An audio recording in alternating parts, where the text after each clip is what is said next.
Continua l'impegno del sindaco di Ravanusa, Carmelo D'Angelo, nel contrasto alla pandemia Covid-19, dopo la zona rossa in cui il comune si è trovato.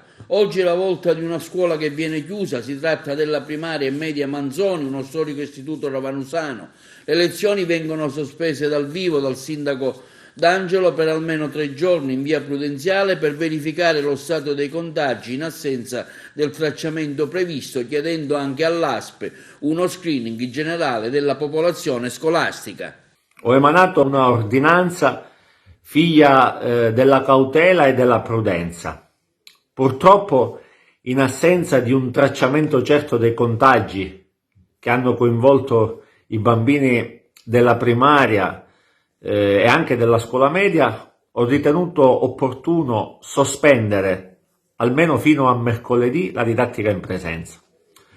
Ho sentito in questi 2 ultimi giorni il dirigente scolastico, ho sentito e chiamato i dirigenti dell'ASP di Agrigento, ai quali ho chiesto la possibilità di uno screening generale per la popolazione scolastica, ma solo domani pomeriggio conosceremo l'esito di questa richiesta.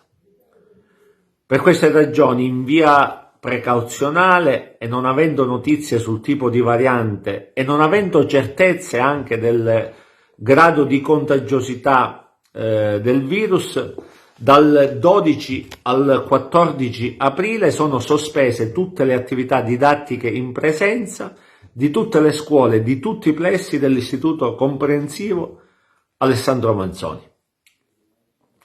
Infine vorrei fare un appello ai laboratori di analisi di comunicare con rapidità all'ASP l'esito dei tamponi positivi e a coloro i quali sono già risultati positivi al tampone rapido nei laboratori e che magari ancora non hanno ricevuto la notifica di isolamento da parte dell'ASP, di rimanere a casa. Non sentitevi virologi, infettivologi, tanto non contagiamo perché siamo familiari. Non portiamo in giro il virus, mettiamo a repentaglio la vita degli altri, quindi vi prego di rimanere a casa. È ancora possibile, con il buonsenso e con il rispetto delle regole, evitare numeri da zona rossa. Dipende moltissimo da noi e dipende dal grado di collaborazione che avremo nei prossimi giorni. Grazie per tutto quello che farete.